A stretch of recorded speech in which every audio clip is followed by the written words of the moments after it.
Welcome to the Better Agent Podcast. If you're a real estate agent that's looking to grow your business, then you're in the right place. Whether you want to go from 5 to 10 transactions a year, or 10 to 50 transactions per year, or more, well, then this show is for you. I'm Josh Lavik, your host for the Better Agent Podcast, and in each episode, we'll bring you the tools, tips, and tricks directly from myself and some of the best leaders within the real estate industry. We have one goal in mind, and that's to boost your production and elevate your real estate game. Let's dive in and start creating a better real estate experience together. Welcome back to the Better Agent Podcast. I'm your host, Josh Lavik, and we're talking about growth like we always do, and growth in your real estate business, and hoping to learn a little bit more from both myself and my last 20 years in the real estate business, but also some of our wonderful guests. And today I've got a guest from the Door County market up in Wisconsin, Erika Skogg, and I'm excited to chat with her and hear more about her background and kind of growth story and kind of what we've got to share with our listeners, and hopefully you guys get some value out of what we have to talk about today. So without further ado, I'll turn it over to Erika, let her introduce herself. And Erika, share a little bit more with our listeners today. Thanks, Josh. Yeah, I am a big podcast fan. I listen to a lot of podcasts driving around Door County, so happy to take part in sharing some information. Yeah, super excited to be here. Yeah, thanks so much for coming on the show. So yeah, Door County is kind of a pretty large market, as I understand. I mean, I've been there a number of times over the years, and we're talking about, for those of you who maybe aren't familiar with Wisconsin and Door County, this is like the peninsula that juts out into Lake Michigan. So how many miles is that? How long is that?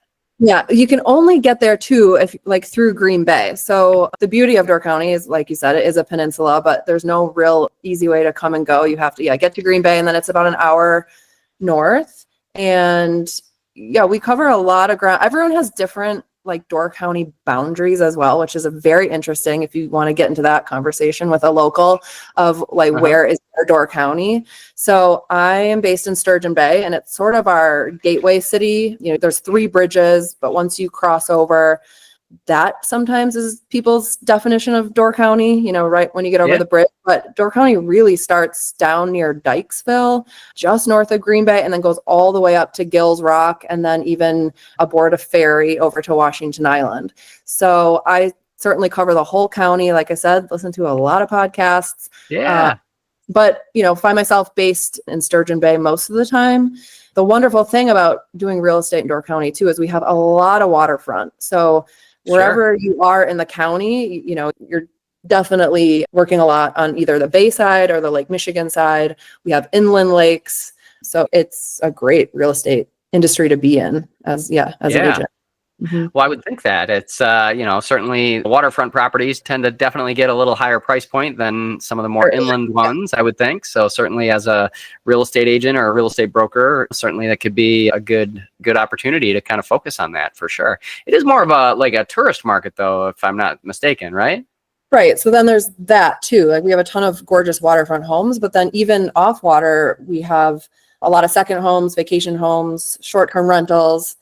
It is a vacation town. Of course, we have a large local community too, but in the summertime, it is a booming market and lots of tourism money, clients, and interesting market to be in for sure. Yeah, I bet. Very cool. Well, all right. Well, let's dive into, kind of growth.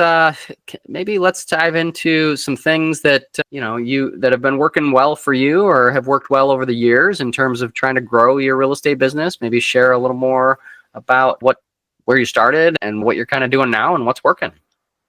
Yeah. So my first career was not real estate. I never thought I would do real estate, pretty much because my family had run real estate firms. My grandpa had the Skogg company out of Green Bay, and then my dad had a realty executives business in Green Bay and Appleton. And I remember as a young kid saying, oh, I'll definitely do real estate. You always think you're going to do what your parents do. And I remember my dad saying, no, you're not. Do anything else. I was like, wait, what? This is the path. Nope, you have to do something else. But that was So that's interesting. Do you work at all with your dad at all now, or any of the family members? Yeah, when I decided to come back home to Wisconsin after doing the left home school career, and I said, I think I'm ready to move home type age thinking, and asked my dad about real estate. Then it was more of an exciting conversation and had a lot of fun bouncing ideas off of him. And when I did start practicing, it was awesome to have him and his support. And I still call him. I'll be like, Dad, what happens when, or what did you do when this happened? And he was in the business for 40 plus years. So he has so many stories, helpful anecdotes. The market has changed a lot since when he did real estate. Just a cute side story. I remember going to him a few years ago saying, Dad, when you took your first multi-million-dollar listing, like, what did you do about this, or did you do it differently? And he was like, Erika, I never had a multi-million-dollar listing. Like, you're on your own. I can't help you anymore. You've just kind of surpassed anything I was doing. But to be fair, I mean, these are numbers from the 90s. So I'm like, I'm sure you technically did, but now we're just in the year we are, those numbers are significantly different. So of course he did. Yeah. But anyway, it is certainly fun to, get advice from him and hear stories. And now it's definitely supported. Yeah. Well, it's an interesting story. Definitely one I resonate with. So my story, for those of you who don't know, is kind of similar. I got started because my mom was a realtor as well. Family member, parent, certainly had an influence. And I had a similar track, right? I left home. I was in the Madison area, left home, and then moved back, figuring out what my next step was going to be, and then got into real estate somewhat accidentally. But, I just kind of started and just kept going. And here I am 20 years later, which is wild for me to even say or think about. But, I think it's one of those industries that, a lot of people get started in a variety of different ways, but it's interesting how many people I actually see and talk to that, that it is an influence from a family member, maybe a parent or aunt, uncle, something like that, can trigger that idea and that possibility of, hey, you might be really good at this. And then suddenly it can certainly be a fulfilling, rewarding career. And if, lean into that a little bit more, I think there's certainly a good, plenty of opportunities out there. That's for sure. So that's interesting, but and recently I was thinking, I wish I would have gotten started way earlier. Like, where could I be in my career? Looking where I am now, it's hard not to think, oh, if I would have started right out of college, how would that look now? And actually a good friend was like, oh my gosh, I think the way you actually did it, I'm sure many people do it this way, where potentially you do something else and then do real estate. They were like, I think you're doing so well because you had a different career. And, it's hard not to think that way, of course, but what was your other career background? What did you start? A very different career. I was a travel photographer with National Geographic. So kind of a dream job in many aspects. And then in other ways, it just was very demanding. Obviously, great travel schedule, but a travel schedule. Right. I mean, it's still work at the end of the day, right? You got to produce photos and images, and you're doing all the stuff. Yeah. Yeah, I used to say, like, you're having issues at work, but now you're just having them in the middle of Morocco. It's like, it's a job. You're having issues. You're tired. You can't go home at the end of the day. And eventually I knew I wanted a family and to just kind of settle. And it was a great transition. But now, like you were saying, growth and what do you do that's significant or helping? I really blended that photography element and media and marketing. And there are definitely some days where I feel like I'm even back in my photo world of, okay, you're taking the photos, you're looking with a marketing visual perspective of a space and trying to share the story. With National Geographic, it was very much of telling the story of a place and a space and visually having viewers connect with it. I used to at first do all my own photography. Now I have to rely on other people for help, but I love when I get the chance to kind of bring it all together, where I'm doing the photography, I'm building these websites, and I'm like, oh my gosh, I'm back in that world, which is awesome. So you're telling a story, right? You're telling the story of this home and this property and this. You're writing captions. Absolutely. A lot of similarities. Interesting. A lot of similarities. Very surprising. Never thought. I was like, oh, this is a whole career shift and very overwhelming. And is this going to be a good fit? And so I'm I think do well based on the fact I have this other career and blend them together. And I think we can all feel in the real estate market, there's a lot of room for improvement all the time with these listings. There's so much technology coming out. There's a lot of competition. Clients are now expecting like all the technology and stuff and marketing, and you've Hmm. got to keep up. Yeah, AI is the new buzzword, right? So you got to have your AI and AI doing for everything. this, but I think it's still a simple approach of put really good intent and effort behind your listings and make them, you have that when that first listing first goes live, that's when you're going to catch the most people. And if you miss that mark, like it's going to have a huge impact. So Mhm. it's wild that I still see agents posting like iPhone photography, or even just like I see photos with the date stamp. Like, what did you take this on? Like a disposable camera? Like, what is this? And just the writing. I don't know. I think that the real Certainly estate, not National Geographic quality, huh? yeah, mine isn't too much either these days, but it doesn't have to be that. Yeah. It doesn't take that much effort to Yeah. put together a very nicely well done Totally. marketing campaign. And Yeah.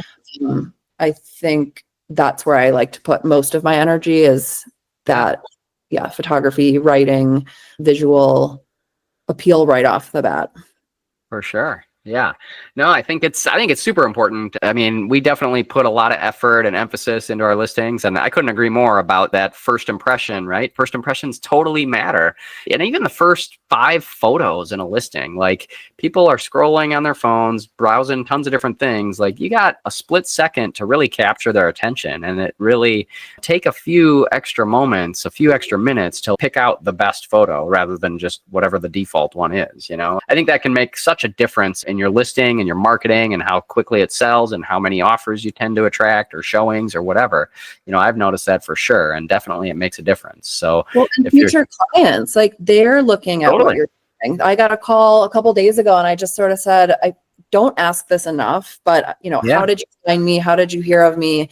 Because I should know what's working. I'm trying a lot sure, of things, what's sticking. And I said, oh, by the way, did someone refer you to me? Like, how did you find me? They're like, oh, everyone now can just watches real estate online with Zillow or yeah, Realtor.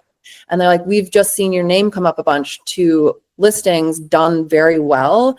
And yeah, therefore, we knew when we needed to call an agent, it was going to be you because you just do all the things that we appreciate in yeah. terms of listing presentation. I'm like, okay, that's so nice to hear. I'm going to keep doing that. Yeah, for sure. While we're talking about listing presentation, I think, I just need to share my other pet peeve, I think, with listing and putting marketing out there is any agents that are still using a ton of abbreviations in their listing description. It Okay. drives me crazy. I don't know. Like people don't want to see the LR in the BR and the WIC and whatever. Like I understand we have a limited number of characters, but let's take a moment and tell a story. I think that's my personal bent on it anyway. It has to be like a throwback from when firms would take out ads in newspapers. I know at the MLS we're limited too, but I think we just Yeah. those agents were forced into speaking like this or writing like this. And like, okay, now we can We got write. room. Yeah, we got room. Yeah. Well, let's maybe shift gears. So we've talked a little bit about, so I know the other thing that actually we talked a little bit about this before. You have some kids and I got some kids. Let's maybe shift into like work-life balance. So trying to be a successful agent and whatever, leading, I have a small team here that I'm leading and trying to build our business and, just trying to have some of that work-life balance. What are some things maybe that you do that how you maintain that? And I can go first if you want to think about it for a minute. I was going to say, does anyone really have an answer to this question? Because Yeah, well, it's kind of interesting, right? Because, this is a kind of business and our digital world these days, right? It's almost 24/7. You can work on vacation or you can work almost anywhere, anytime. And I think it's trying to put different boundaries and parameters on that, but also making sure that if you have ideally someone else, in my world, that was part of my desire to build a team-based business, was so I could have other team members that I could rely on, so that if I'm not able to follow up on things or show potential clients properties or whatever it might be, I really wanted to have other people that could rely on that would still be able to move the business forward and help our clients. But to me, that's the only way to achieve kind of that work-life balance. So I think any agent, trying to do everything completely by themselves, I think is a little bit tough, right? It's tough to have that balance, but finding leverage either in some ways with some people, even if it's an agent in your office or somebody that you can rely on so that you can step away and have that balance. To me, that's what I've found to work well. But how about for you? Yeah, if you are anyone like me, you have a very hard time delegating tasks and you just think Mhm. you can do it all, and it's actually does not serve your client very well. So I know in this industry, it's all about our client's best interest. And when you try to do it all, it's going to fail you and them and become a bigger mess. So this year, maybe the past couple of years, I have been trying to say, okay, I don't think an assistant is what I want just because that feels like more work, at least right now. So who can I hire that makes my life easier? Okay, I'm going to hire a photographer. I'm going to Mhm. just stop trying to do it all, right? Like they can do that. You'll be fine. I know this feels bad, but it's going to feel good. Mhm. Um, in a personal world with kids, I also hired finally just some help in the home. It's a summer Yeah. nanny, college kid, but I'm like, this feels wrong because I want to be there all the time with them, but that's unrealistic. So the in-home option was great because then I can also be with them when I want, and I don't feel like I'm shipping them off to a daycare Mhm. all day at least. Mhm. Instead of hiring like a full-time real estate assistant, I'm just trying to chip away at people I can hire, or like where are Mhm. the costs, where are some places I can spend money and like hire, mini assistants everywhere Yeah. or make my life easier. Like where are those spots? But I did convince a couple people in my world to get their real estate license to at least be able to open doors. I think that's a huge time suck. And Mhm. I guess like a buyer's agent assistant, one of those people is my mother, who, Okay. because we have this family background in real estate, it's sort of what she did for my dad. Yeah. Because like the ideal assistant would be someone that worked in the industry, Mhm.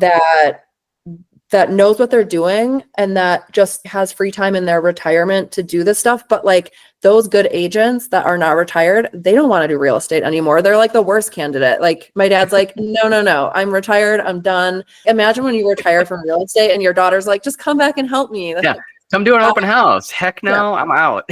But my mom wasn't like that. She just did this for my dad. And she Yeah. said, well, I'll get my license, but I don't want to do contracts. I don't want to Yeah. practice real estate, but I'll open a door here. Like if you can't do it. So she got her license, she passed the test. And so we're in the beginning weeks of trying this out. We're very clear with our clients. Like she's just there to, and these are clients that I know that I work with. I'm not sending her to Right. You're new not just passing them leads. off and being like, okay, good luck. You're still Like, maintaining that relationship with the client and writing offers and negotiating for it. yeah, exactly. So I'm only sending clients to her that I've worked with before that are close enough that I can at least explain what's going on. And Sure. then they'll come back to me. And then one more, I guess, a different angle or version of that is a young girl who is kind of interested in getting into real estate, but doesn't know quite yet if she's really dedicated to doing this. But I'm like, you can try, you can do exactly what I'm doing with my mom. Like, go get your license and we'll start.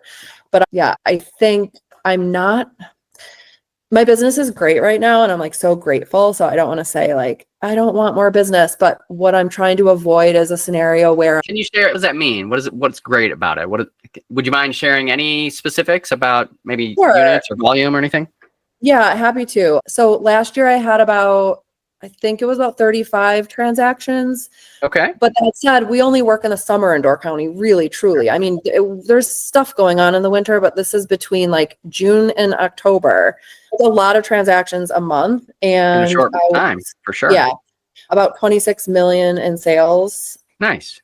So, I honestly just don't have more time. And that's Yeah. enough. Like, at some point, we all Totally. just need to figure out, and I don't know how to do this either. Like, when is Yeah. enough enough? And we have a dual income house. We have kids, so it's expensive, but life Yeah. is just like you're saying, this balance of, yeah, how do we do it all? And I feel like I don't want to be doing more. So what I'm nervous of is hiring all this help just to like get more work for the same amount of money. And Sure. that's not helpful. So I'm just sort of working my way through, yeah, doing the same amount of work. It's probably Hmm. going to be a bit more this year, but delegating more and spending more to do, I don't know. It's, yeah, that Yeah. makes No, sense. I think it's a great insight. I mean, I had a similar story. I think I remember early on when I was just by myself, and I was afraid to hire somebody, right? Like, could I fully support a full-time assistant? Like, I didn't think I could, and I was nervous to let go of anything, right? It's kind of that maybe control freak in me or something. Like, I just feel like I had a certain standard of how I wanted things done, and could I hand that off? I struggled with delegating too. I think it's a common struggle. I think a lot of agents probably struggle with. And I know for me early on, it was similar in the sense of trying to chip away just pieces of it, because I used to take a lot of my own photos too. I don't anymore. But that was one piece I definitely got off my plate. The other piece was just managing some of the paperwork. So once I had, either a listing or property under contract, right, passing off to a transaction coordinator per file, and I paid them per transaction a little bit of a separate amount of money. And it wasn't, and again, it's not terribly difficult, right? Could I do it? Yeah, absolutely, I could do it. But I think if buying back some of my time to just take a little bit off my plate. But then I do remember when I dove in fully, I did hire my first full-time assistant. My business grew, I think, 50% that year. And I didn't feel like I was doing that much more, but I was able to do more just because my brain was freed up, and like all these things that what I wasn't having to do, I just passed them off and they still got done. And so, they more than paid for their salary, but more than that, I felt like I could breathe a little bit more. So that was at least something I experienced. But I think, there's lots of different tools out there. And I know even we've started doing Instacart recently at our house, right? Like they deliver groceries, like save how many hours fighting people at the grocery store. It's like, holy cow, what a nightmare. I mean, so I hate grocery stores. They're like the one place, it's the monotony of like, okay, you take the item, you put the item back, you put it over here. Now you put it in here. Now you put it in your car. Now you put it, I'm like, I can't be moving an item 10 times. Like this whole process to me is like infuriating. I hate grocery stores. The other thing that's why I hate large grocery stores. Smaller ones I can handle, but like enormous ones, oh my gosh, it's just like stressful. I was also going to mention just the idea of referral business. And if you're putting a lot of good energy and you're seeing that payback of people are reaching out to you for listings, or maybe you're spending money on lead generation sites, just taking those and then referring them when it just isn't the right fit for your brand or they're too far. I mean, like Door County, I mentioned in the beginning, it's just such a big, like it might be a great listing, but honestly, I'm already stressed about driving to that property over and over and over. I'm like, I just think for my life and getting all this other stuff done, I'm just going to take the hit and refer this because, you start looking at numbers in real estate, you're like, okay, my commission on this could be, they're just always so shiny and attractive. I could make 15,000, like I'm going to do it. But, you just sort of push yourself too hard. It's like, I could still make $3,000 and do literally nothing. So that also is something I'm trying to kind of lean into a little bit more and say yes, but say no, and I guess you'd have to be at a point where you don't need every single transaction, but it's still income. It's still great income. And I think if you free yourself, I'm not saying like, I don't need that money, but I think when you start customizing what your workload looks like and you free up some of those referrals, you do make room for ones that might be better or closer. To you. Yeah. So I don't think it just eliminates those commissions. I think you actually, when you start putting really, intentful efforts in your area and the houses you want to align more with, and you free up those referrals. Also, recently I referred a couple properties to someone in my office and we just 50-50 them. I was like, listen, I feel like this is going to take a lot of time. And like, for one example, it was in Green Bay. I'm like, I can't get there. You're there. Mind 50-50ing on this one. I'll be the contract and the professional customer client touch, but can you just be the runaround? And he was stoked. Like, he's a new agent and perfect. And it felt like we were giving our client this like uber, high-end customer service too. Like, it's again, going back to the, what's good for the client. Well, 2 agents is better than one. And it worked so well. Like, it took the stress off me. He was happy. I'm like, I am going to try to do this. whenever possible. Heck yeah, no, I couldn't agree more. I think if the more, that's the only way you can build leverage and continue to grow and scale and be able to serve people. Because at the end of the day, too, if you do a good job and you do develop a reputation and you do get these referrals, like they do want you, but they also want more than that. They want somebody that is like you that will also meet your standards. So if you can align with other people that also have kind of that similar standard, or they're going to uphold and give good service how you would want that done, those are the people that can certainly be on your team and partner with or send referrals to and help serve those clients. It is serving them at a higher level. Yeah, totally. Yes, that commission was cut in half, but they're going to come back. So it's not, and your life is easier. So like you get, in the end of the day, I feel like you're potentially, hopefully making the same amount, but your life just becomes a little bit more lighter and easier and feel good. Everyone wants to feel good in real estate transactions. Like it can be so stressful. Like, if clients are happy and you're happy, then it's a great job to have. All right. Well, let's shift gears because it's not all rainbows and unicorns out there. So let's talk about maybe some challenges. Let's any big things or challenges that you've encountered in your career that come to mind that were really maybe low points, maybe hard points, maybe whatever that you think was, but also maybe a good learning opportunity that others might learn as well, or hopefully by listening to this that, come to mind for you. If any challenges that you overcame that come to mind? I think every transaction is a challenge. I mean, seriously, there isn't one transaction that I can think back to that's like, oh, this is totally went exactly how I planned it. Some of them are fine. They end great. They're not all bad, but I feel like every transaction is you're learning something. It's definitely an industry where you can't just take the class and take the test and then know what you're doing. I mean, you have to learn about, zoning and water tests. Like, just Door County is very specific too. We all are on well water and septic and testing, and to understand all that before you go into the business is just you're learning on the job. I guess one thing I missed recently, and this might be a helpful tidbit, is we got an offer in and I was reviewing it, and how now we can write in what commission we would like to the seller to pay. For the buyer agent compensation. Yep. And they had written in more than my seller had agreed to. And I just kind of was moving fast and doing too many things. And then I had to go back to her and say, oh, by the way, you're going to owe a little bit more. And she was fine with it, but I felt terrible not being on top of my game and reading every line. And it was so unexpected. Like, I did not know that agents were, because I had shared with her, this is what she's offering. It wasn't like we didn't talk about it. And I totally understand. You can write in whatever you want. I get it. I just didn't expect it. I guess sitting down and reading contracts, that's a very straightforward answer, but that was one thing I missed recently. It was small, but it felt like a big whoops. I've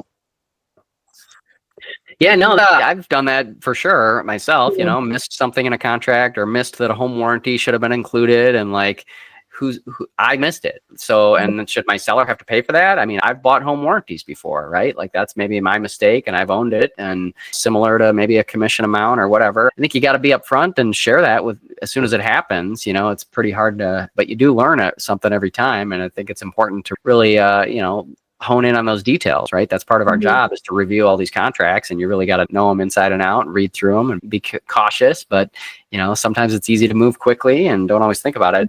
Yeah, I remember, man, I've done a lot of different things. Every transaction is a little bit different. And I think probably some of the ones too, I've learned that, not a lot of times, but I can count probably a handful of times that the day before or the day of closing, I've represented the seller and they haven't quite moved out all of their stuff right away. I'm sure somebody out there has probably encountered this as well. And so there are options, right? What do you do? I mean, the buyer could say they're not closing, which I've experienced that before. And but I've also pitched in and helped. I mean, I would show up and I'm moving stuff out of the house and trying to help them out. And so I think, it's kind of, am I the mover? No, I'm not the mover, but I'm capable. And so I step in and help and do whatever I can. And I think part of that is just being willing to kind of go above and beyond and just meet them where they are and help them with whatever they need help with. So whether, sometimes it's coordinating vendors and logistics and things like that, but sometimes maybe they just need you to help with staging and actually moving furniture for them rather than just hiring it out or something like that. So I think, I don't know, those are a couple things that come to my mind for, where I've had not a lot, but I can count on one hand the number of times that I've had sellers still have stuff at the property. And I think part of it too is just setting up that expectation, right? Like, do I have a reminder in my calendar like a week or two before closing? Hey, how's everything going, right? Am I making that phone call, right? Checking in on things, reminding them, hey, just so you know, everything has to be out, right? Type of thing. So I think you learn to improve your systems along the way. It reminds me, you're just saying furniture and furnishings. My one loss last year, I lost out on a listing interview. And in the end, I was like, why didn't you choose me? I mean, those always hurt, right? You're like, what did I do wrong? What can I learn from this experience? And they had said, oh, well, we went with the listing agent that just had more experience, more years working in the industry. I'm like, okay, I'm going to that. And she had a staging company. I'm like, okay, now I have a staging company. Like, I'm going to go out and because what she had done was she had literally just put like a little table. It wasn't a fully staged. This was it was a $1.5 million listing. It was a gorgeous home, but the prior firm didn't furnish it. It was a massive home to furnish, but all she did was put like one bed, one little couch, some floor. I was like, okay, now I have that. I went out to the resale shops and just bought a bunch of furniture and I store it in my garage now because that's one thing. And from that, I also learned to be ready for the next listing appointment with an answer right away to like, I'm a younger agent, but I'm 40 years old. I'm not like a 18-year-old agent. Like, I'm a full adult with children. Like, I'm not, but in Door County, it's an older demographic and they're just used to these older agents. But my point should have been, well, okay, I've only been doing this for 5 years, but I'm literally in the top 5 agents of Door County. That should speak to how good I am. Anyway, now I'm just way more prepared with. Well, being 40 is probably an advantage, right? You're able to move quicker, faster, better, whatever. Furniture and just every transaction where I'm like, hey, what went wrong? What am I going to do next time? So now when I go to listing appointments, the first thing I say is, I don't say like, I'm so young, but if I know that I'm up against another agent they're interviewing, I can say things like, I think when you consider who you're choosing, a lot of clients will consider how long they've been in the industry or things like that. But I just want you to know that only having been in the industry for 5 years, I'm already the top 5. Maybe this year I'll be top 1, Josh. We'll see. Whoa, hey, I'll be rooting for you. Thank you. But to just bring it up right up front, and if that's going to be a continued issue, talk about it. And then also, if you feel like that house needs staging, I've got furniture. We're ready to go. I put together a whole listing presentation. Just that felt like a big loss, but happy ending to that story. I ended up finding the buyer. And the buyer ended up selling the house anyway. So that was a beautiful That's ending. A great story. That reminds me, I had a similar story because I had a really nice lake home down the street from where I lived, and I interviewed for the listing to be the listing agent. I did not get the listing as well, and I was frustrated, bummed out, but similar story. I found the buyer and ended up writing the offer, and it all worked out. But it was kind of interesting how that works out. I haven't done that often, but those times that you go on the listing, right? It's if you don't get it, it sometimes hurts. But I think you bring up an interesting point that it's you learned something from it and you took action immediately to do something about it. Oh, why didn't I get this? Oh, the other agent offered staging. Great, I can offer staging. Boom. You instantly upped your game. You instantly improved something, right? And I've had similar stories, right? Where like, you're frustrated in the moment, but those are the learning opportunities also, right? Like, what can you improve? What can you better communicate of how you're doing it, of whatever your value is, of whatever you're trying to portray. I mean, I think that That's always a helpful moment. The one, yeah. Huh. Interesting. So I'm thinking about some of the listings I haven't gotten over the years, and there's lots of them, but I think the one that always frustrated me was, I'd call and talk to them and be like, and they'd say, oh yeah, we decided to go with this other agent. And I'd say, oh, okay. Do you have any feedback or why did you choose them versus me or something like that? And they're like, oh, I don't know. We just felt more comfortable with them for whatever reason. Certainly that's true for whatever reason. I don't know. Maybe they just jived better with Erika instead of me. I don't know. Yeah. And that certainly is a truth that can happen. But I think it also forced me to kind of slow down and look at that connection piece. Am I showing up with enough authenticity, enough empathy? Am I truly listening, actively listening to what they're saying? And I think it forced me to think a little bit deeper about just my own communication skills. And as a result, I immediately noticed some of my listing conversion went up, after I did that. But I think it took not getting the listing, right? It took enough failures, enough chances to say, hey, I'm not choosing you for one reason or another. Okay, so I can either run away and hide, or I can choose to do something differently in my business and how I'm showing up. So I love that. Yeah, I expressed to the younger girl that will start doing real estate and working for me a little bit. And I've had her join me on a few not open houses, showings with buyers. And I just said, please do not be one of those agents that harasses the buyers, follows them around, talks them into a property and really just turns them off from you working with you. Because here's the thing about clients in real estate is they know what they want. They know if they're going to like the house or not. You're not going to be able to talk them into buying this house. If they don't like it, they don't like it. There's no need to waste your energy convincing them that they should do this sale. It's just going to make things worse for you. And an unlikable agent. Just be normal, be friendly, show them the house, answer the questions. Do not. I think people get so turned off from the salesy real estate people that you're going to lose business way more quickly than trying to sell them on this house. Listen to them. Ask them questions and really just be do you like this house or not? If you don't like it, we can go. You don't need to, they'll be saying things like, I don't want to be offensive, but the kitchen. I'm like, it's not my kitchen. You can say whatever. It's not my house. I'm not living here. It's okay. Please be open. I'd love to know more about what you're looking for instead of just but the kitchen's so great. Oh, but look at this countertop. They don't like it. Move on. Yeah. So it's all about connections. It's treating them not these just buyers. I'm here to help you guys on this journey. This is a fun journey. Hopefully it's a fun journey. And I'm here for it. I am a social creature. I like people. I like meeting people. And I live in a small county. I'm gonna see these people often. Right. That makes sense. Yeah. There's only 2 main roads, right? You're going to pass them on the highway. Just 2 roads. That's all we got. 2 roads. I love that for sure. Well, cool. Well, we've been chatting for quite a while here. Any last minute topics or anything on your mind that you want to maybe share with some of our listeners that we haven't already touched on? I know we've covered quite a bit of ground, and I think hopefully some people got some value out of this so far. But yeah, just thought I'd throw it up to you if there was anything else on your mind that you think you wanted to share.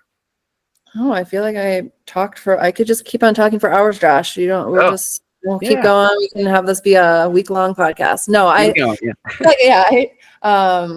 no, this is really enjoyable. And thanks for having me. Yeah, of course. No.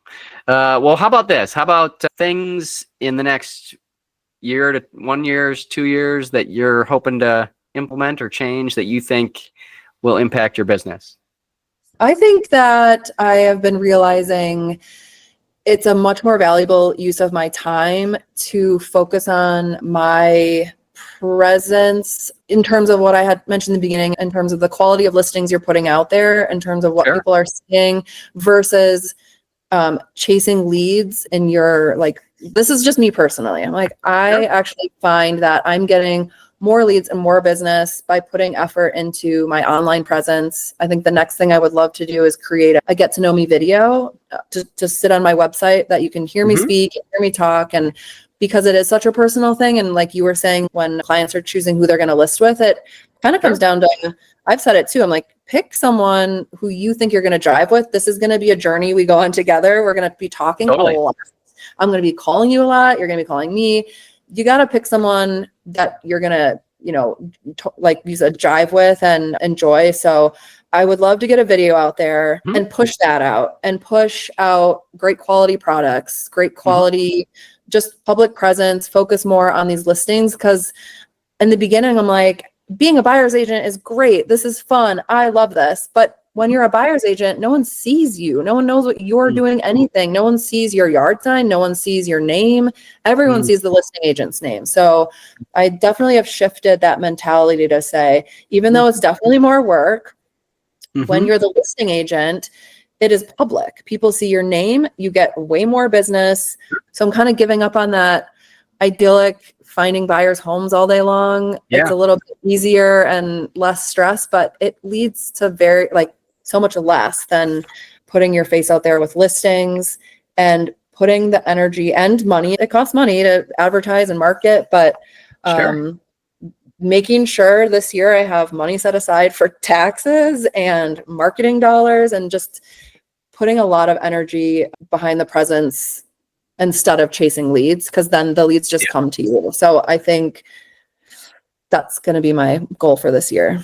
Yeah, no, I think that's an important thing to note. I remember this is reminding me of a conversation I had with actually one of my mentors at EXP. His name's Ed Kaminsky, and he is, sells a ton of high-end real estate out in California, and one of the top luxury agents in that area. And some agents, kind of struggle with maybe getting into the higher price point of luxury homes and that kind of thing. And that was definitely one thing that he focused on, was like, look, I'm just going to put a little bit more effort into some of those, knowing those areas, knowing more about those homes, putting more effort onto those listings, and maybe referring out some of the other lower price point clients, right? Just trying to put a little bit more shift and a focus and an emphasis, right? It wasn't, and maybe not 100% overnight, but I think that's one way to shift into that. It doesn't, if for agents out there maybe that are listening that are at a lower price point, if you're wanting to shift into a higher price point, like, it does take some intentionality to really kind of focus on that and put effort into it. But it is absolutely possible. Not my first week, but very quickly, maybe it was the second week, I decided in my bio and all my marketing to say Door County's luxury waterfront agent. I'm like, honestly, I want to be doing that. So how do I do that? Well, I'm just going to tell people that's what I do.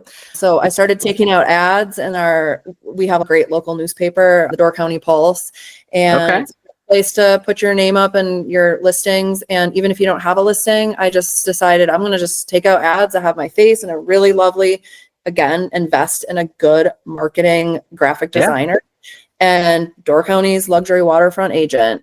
Anywhere I could. I'm like, that's who I want to be. That's who I'm going to start being tomorrow. Not that I always get that, but, and then again, with like listings that come your way, I'm just being a little bit more picky. Like, does this align with my brand? This is my business. Anytime you sell a listing, it pops up on your profile everywhere. I'm like, do I want to be aligned with this house? I love a good sale, but this might be a good opportunity to refer it out and still make some money. But I think it's more valuable, again, for your presence than just taking the dollars when you can, because it'll come to you later.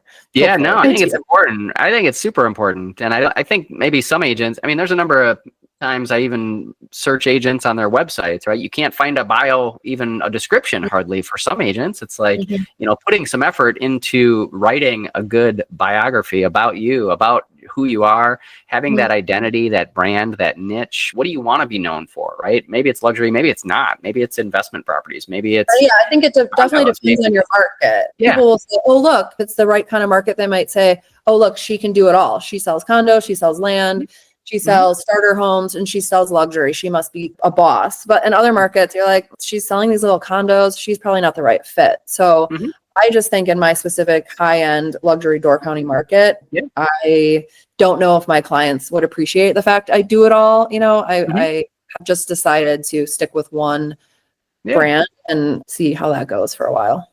Well, it sounds like it served you well. So that's pretty awesome.